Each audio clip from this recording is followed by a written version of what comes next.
خدا بیٹے خدا روح القدس کے نام سے آج کے پیغام کا آغاز کرتے ہیں۔ پالم سنڈے پوری دنیا میں مسیحوں کا ایک اہم تہوار ہے، جس دن خداوند یسوع مسیح بڑی شان و شوکت کے ساتھ یروشلم میں داخل ہوئے اور ایک شاہانہ جالوس کے ساتھ وہ یروشلم میں داخل ہو کر ہیکل تک جاتے ہیں اور ہیکل میں جا کر صفائی کرتے ہیں۔ لوگ اسے اس دنیا کا بادشاہ سمجھتے ہیں، لیکن زکریا نبی کے صحیفہ 9 باب اس کی 9ویں آیت میں اس پیشن گوئی کو جو بیان کیا گیا ہے، جب خداوند یسوع مسیح یروشلم میں شاہانہ طور پر داخل ہونے کو ہے تو وہ اس طرح سے اس پیشن گوئی کو دیکھتے ہیں، اے بنت صہیون تو نہایت شادمان ہو، اے دختر یروشلم خوب للکار، کیونکہ دیکھ تیرا بادشاہ تیرے پاس آتا ہے،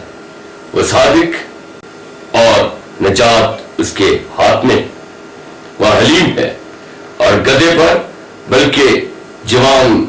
گدھے پر سوار ہے۔ خداوند یسوع مسیح اپنے آپ کو بادشاہ ہونے کا دعویٰ نہیں کرتے، بلکہ فریسی اور فقیر سے ان کا واسطہ تھا۔ خداوند چاہتے تھے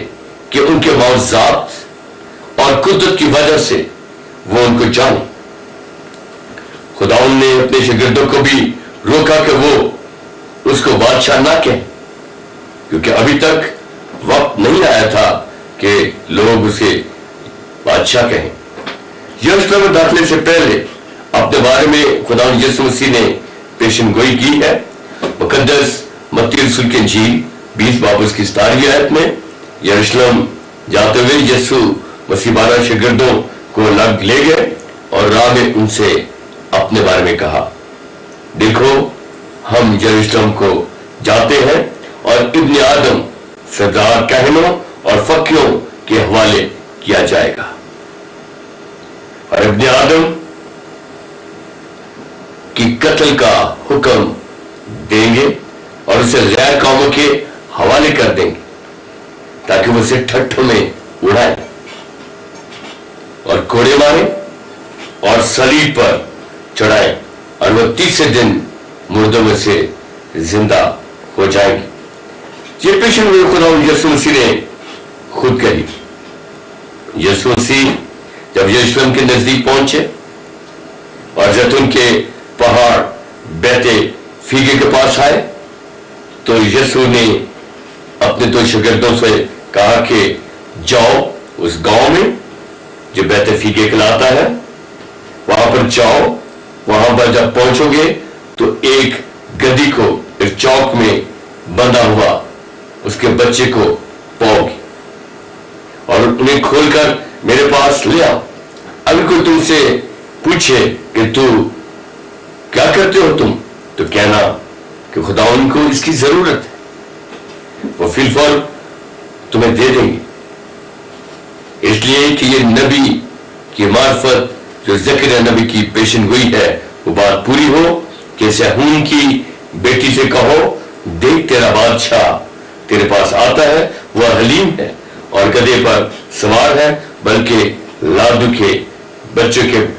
اوپر وہ سوار ہے۔ 5 شاگردوں نے جیسا خداوند یسوع مسیح نے فرمایا تھا ویسے ہی وہ گئے اور گدھی کے بچے کو وہاں پر دیکھا، اور گدھی کے بچے کو انہوں نے لیا اور اس پر اپنے کپڑے اس پر ڈالے اور وہ یسوع مسیح کو اس پر بٹھایا۔ یسوع مسیح کا گدھے پر سواری کرنا ایک اتفاق نہیں تھا، بلکہ یہ شریعت کی تکمیل تھی، اور بیت فیگے کا جو مطلب ہے وہ کچے انجیروں کا گھر ہے۔ گدھے پر سواری کا مطلب یہ ہے کہ یسوع مسیح گدھے پر سوار جو ہوتے ہیں وہ اس بات کا دعویٰ کرتے ہیں کہ وہ صلح کے لیے آئے۔ فلسطین میں گدھے کی سواری کا مطلب صلح، یعنی کہ صلح کے